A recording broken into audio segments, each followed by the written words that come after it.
ಈ ಗುಡಿ ಬಂದು ಕಾಶಿ ವಿಶ್ವೇಶ್ವರ ಗುಡಿ ಅಂತ.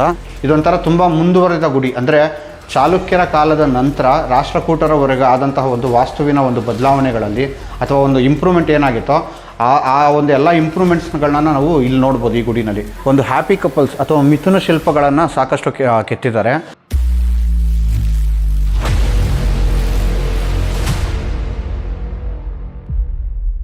ಸ್ನೇಹಿತರೆ, ಈಗ ನನ್ನಿಂದ ನೀವು ನೋಡ್ತಾ ಇದ್ದೀರಲ್ಲ, ಈ ಗುಡಿ ಬಂದು ಕಾಶಿ ವಿಶ್ವೇಶ್ವರ ಗುಡಿ ಅಂತ. ಇದನ್ನು ರಾಷ್ಟ್ರಕೂಟರ ಸಂದರ್ಭದಲ್ಲಿ ಇದನ್ನು ಕಟ್ಟಲಾಗಿದೆ.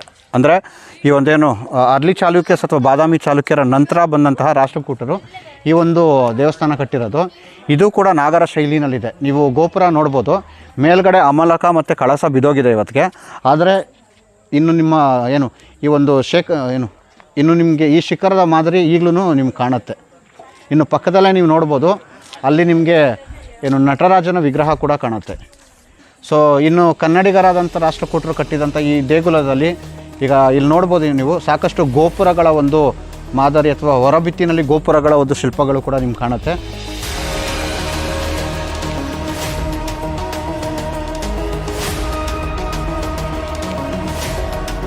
ಸ್ನೇಹಿತರೆ, ನಾವಿವಾಗ ಕಾಶಿ ವಿಶ್ವೇಶ್ವರ ಗುಡಿ ಒಳಗಡೆ ಇದ್ದೀವಿ.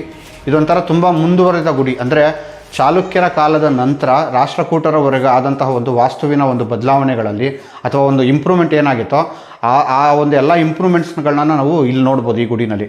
ಉದಾಹರಣೆಗೆ ನೀವು ಇಲ್ಲಿ ನೋಡ್ಬೋದು, ಈ ಒಂದು ಹೊರಭಿತ್ತಿಯಲ್ಲಿ ಇಲ್ಲಿ ಗಿರಿಜಾ ಕಲ್ಯಾಣ ಅಥವಾ ಪಾರ್ವತಿ ಕಲ್ಯಾಣದ ಒಂದು ಉಬ್ಬು ಶಿಲ್ಪ ಇದೆ ಇಲ್ಲಿ.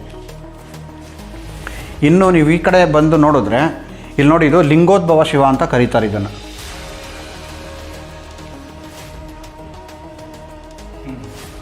ಅದೇ ರೀತಿ ನೀವು ಇಲ್ಲಿ ಬಂದರೆ ನೀವು ವೀರಭದ್ರನ ಒಂದು ಮೂರ್ತಿ ಕೂಡ ನೀವು ಇಲ್ಲಿ ನೋಡ್ಬೋದು. ಅಂದರೆ ಶಿವನ ಒಂದು ದ್ವಾರಪಾಲಕರಾದಂಥ ವೀರಭದ್ರನ ಮೂರ್ತಿ ನೋಡ್ಬೋದು. ಮತ್ತೊಂದು ಕಂಬದ ಮೇಲೆ ನೀವು ನೋಡಿದ್ರೆ ಇಲ್ಲಿ ರಾವಣ ಬಂದು ಕೈಲಾಸ ಪರ್ವತವನ್ನು ಎತ್ಕೊಂಡಿರೋಂಥ ಒಂದು ಉಬ್ಬು ಶಿಲ್ಪ ಕೂಡ ಇದೆ. ಇನ್ನು ಇದರ ಹಿಂದೆನೇ ನಿಮಗೆ ನೋಡಿದ್ರೆ ಅಂಧಕಾಸುರ ವಧೆಯ ಒಂದು ಉಬ್ಬು ಶಿಲ್ಪ ಕಾಣುತ್ತೆ. ಮತ್ತು ಈ ಕಡೆ ಬಂದರೆ ನೀವು ಇಲ್ಲಿ ವಾಮನ ತ್ರಿವಿಕ್ರಮನ ಒಂದು ಉಬ್ಬು ಶಿಲ್ಪ ಕೂಡ ಇಲ್ಲೇ ನಿಮಗಿದೆ. ಹೀಗೆ ದೇವಾಲಯದ ಹೊರಭಿತ್ತಿಯ ಮೇಲೆ ಸಾಕಷ್ಟು ಶಿವನ ಮತ್ತು ಒಂದು ವೈಷ್ಣವ ಪಂಥದ ಸಾಕಷ್ಟು ಉಬ್ಬು ಶಿಲ್ಪಗಳನ್ನ ನೀವು ಇಲ್ಲಿ ನೋಡ್ಬೋದು. ಇದಲ್ಲದೆ ನೀವು ಒಂದ್ಸಲಿ ಇದನ್ನು ಮೇಲೆ ನೋಡಿ, ನೀವು ಇಲ್ಲಿ ಮೇಲೆಲ್ಲ ನೋಡಿದ್ರೆ ನಿಮಗೆ ನೋಡಿ, ಇಲ್ಲಿ ಆನೆ ಹಾಕಿರೋವಂಥದ್ದು ಇರ್ಬೋದು ಅಥವಾ ಮೇಲ್ಗಡೆ ಸಿಂಹಗಳಿರ್ಬೋದು.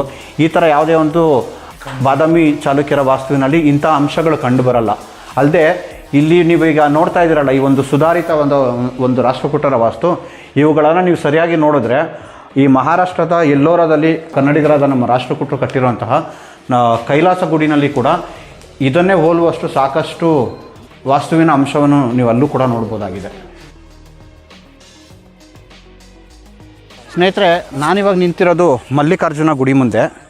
ಸೊ ಈ ಮಲ್ಲಿಕಾರ್ಜುನ, ಇಲ್ಲಿ 2 ದ್ರಾವಿಡ ಮಾದರಿಯ ತುಂಬ ಬೃಹತ್ತಾದ ದೇವಸ್ಥಾನಗಳಿದೆ. ಅದರಲ್ಲಿ ಒಂದು ನೀವು ಇಲ್ಲಿ ನೋಡ್ತಾ ಇರೋದು ಲೋಕೇಶ್ವರ ಗುಡಿ. ಓಕೆ, ಅದಾದಮೇಲಿಂದ ಕಟ್ಟಲ್ಪಟ್ಟಂತಹ ಇದು ಮಲ್ಲಿಕಾರ್ಜುನ ಗುಡಿ. ಇನ್ನು ಇದ್ರ ಇತಿಹಾಸಕ್ಕೆ ಅಂತ ನಾವು ಬರೋದಾದರೆ, ನಮ್ಮ 2ನೇ ವಿಕ್ರಮಾದಿತ್ಯ ಬಂದು ಕಂಚಿಯ ಮೇಲೆ 3 ಬಾರಿಗೆ ಮುತ್ತಿಗೆ ಹಾಕಿರ್ತಾನೆ.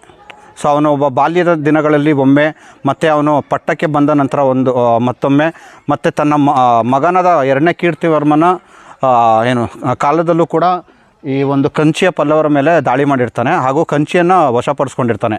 ಈ ಒಂದು ಸವಿ ನೆನಪಿಗೋಸ್ಕರ ಕಟ್ಟಿರುವಂಥ ಮೊದಲನೇ ಗುಡಿಯೇ ಈ ಲೋಕೇಶ್ವರ. ಈ ಗುಡಿನ ಕಟ್ಟಿಸಿದ್ದು ಬಂದು 2ನೇ ವಿಕ್ರಮಾದಿತ್ಯ ರಾಣಿಯಾದಂತಹ ಲೋಕೇಶ್ವರಿ. ಆ ಕಾರಣವಾಗಿ ಈ ಒಂದು ವಿರೂಪಾಕ್ಷ ದೇಗುಲಕ್ಕೆ ಇನ್ನೊಂದು ಹೆಸರಿದೆ, ಏನಂದರೆ ಅದು ಲೋಕೇಶ್ವರ ಗುಡಿ ಅಂತ ಕೂಡ ಕರೀತಾರೆ. ಈ ಲೋಕೇಶ್ವರ ಮತ್ತು ತ್ರೈಲೋಕೇಶ್ವರ ಗುಡಿ ಅಥವಾ ವಿರೂಪಾಕ್ಷ ಮತ್ತು ಮಲ್ಲಿಕಾರ್ಜುನ ಗುಡಿಗೆ 3 ಪ್ರವೇಶ ದ್ವಾರ ಇದ್ದು, ಈ 3 ಪ್ರವೇಶ ದ್ವಾರಗಳು ಕೂಡ ಮಹಾಮಂಟಪದ ಒಳಗಡೆ ಕರ್ಕೊಂಡೋಗುತ್ತೆ ನಮ್ಮನ್ನ. ಮತ್ತು ನೀವು ಒಳಗಡೆ ಹೋದಾಗ ಅಲ್ಲಿನ ಒಂದು ಕಂಬಗಳ ಮೇಲೆ ರಾಮಾಯಣ, ಮಹಾಭಾರತ ಮತ್ತು ಪಂಚತಂತ್ರದ ಸಾಕಷ್ಟು ಉಬ್ಬು ಶಿಲ್ಪಗಳು ಕೂಡ ಸಿಗುತ್ತೆ. ಬನ್ನಿ, ಅವನ್ನ ನಿಮಗೆ ಡೀಟೇಲಾಗಿ ತೋರಿಸ್ತೀನಿ.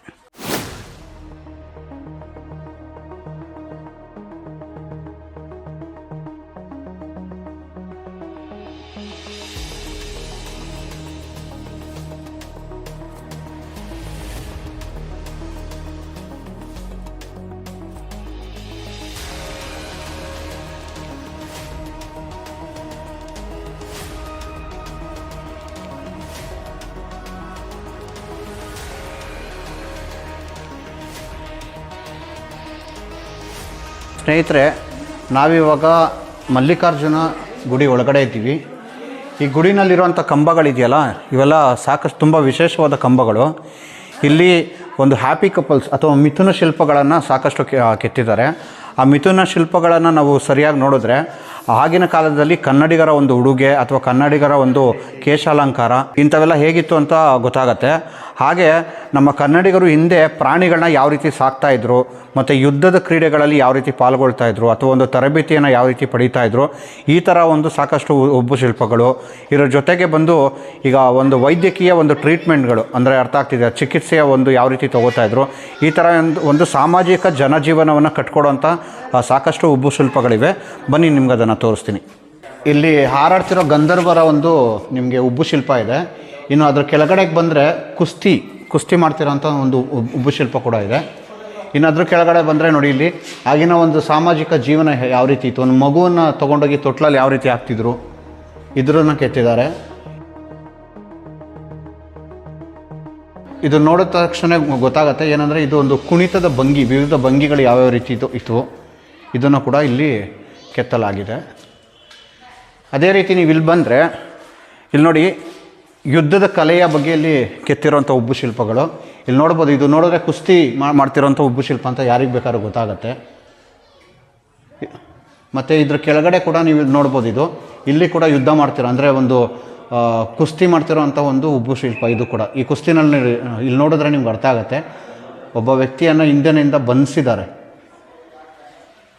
ಸ್ನೇಹಿತರೆ, ಇನ್ನು ಈ ಪಟ್ಟದ ಕಲ್ಲಿನ ಈ ದೇಗುಲಗಳಲ್ಲಿ ಅತಿ ದೊಡ್ಡದಾದ ದೇಗುಲ ಯಾವುದು ಅಂದರೆ ಅದು ಲೋಕೇಶ್ವರ ಅಥವಾ ವಿರೂಪಾಕ್ಷ ದೇವಾಲಯ.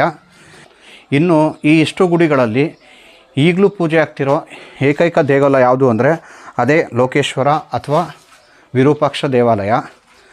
ಇನ್ನು ಇದರ ಅಗಾಧತೆಯನ್ನು ನೋಡಿದ್ರೆ ಯಾರಾದರೂ ಬೆರಗಾಗಿ ಹೋಗ್ತೀರ, ಏಕೆಂದರೆ ಇದು ಅಷ್ಟೊಂದು ದೊಡ್ಡ ದೇಗುಲ.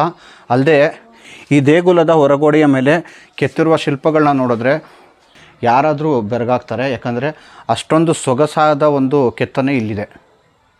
ಸೊ ಹಾಗಾಗಿ ಈ ದೇಗುಲವನ್ನು ಒಮ್ಮೆ ಸುತ್ತಿಸಿ ಬರ್ತೀನಿ, ನೋಡಿ ಹೇಗಿದೆ ಅಂತ.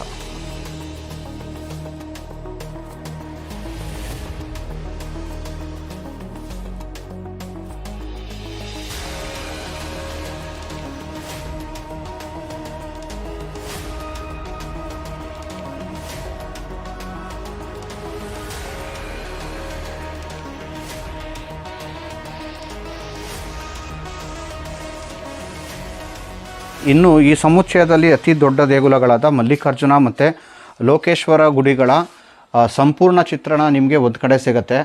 ಇನ್ನು ನಿಮಗೆ ಈ ವಿಡಿಯೋ ಬಗ್ಗೆ ನಿಮ್ಮ ಅನಿಸಿಕೆಯನ್ನು ದಯವಿಟ್ಟು ಕಮೆಂಟ್ ಮೂಲಕ ತಿಳಿಸಿ. ಇದೇ ರೀತಿ ಮತ್ಯಾವ ಸ್ಥಳಗಳನ್ನ ನಾವು ಪ್ರವಾಸ ಮಾಡಿ ನಿಮಗೋಸ್ಕರ ನಿಮ್ಮ ಮುಂದೆ ತರಬಹುದು ಅನ್ನೋದ್ರ ಬಗ್ಗೆ ಕೂಡ ನಮಗೆ ತಿಳಿಸಿ. ಜೈ ಕರ್ನಾಟಕ, ಜೈ ಭುವನೇಶ್ವರಿ. ಕನ್ನಡ ನಾಡು, ನುಡಿ, ಕನ್ನಡಿಗರ ಭವ್ಯ ಇತಿಹಾಸ, ಸಂಸ್ಕೃತಿ, ವಾಸ್ತುಶೈಲಿ ಮುಂತಾದ ವಿಷಯಗಳನ್ನು ವಿಡಿಯೋಗಳ ಮೂಲಕ ದಾಖಲಿಸುವ ನಮ್ಮ ಪ್ರಯತ್ನಕ್ಕೆ ನೆರವಾಗಿ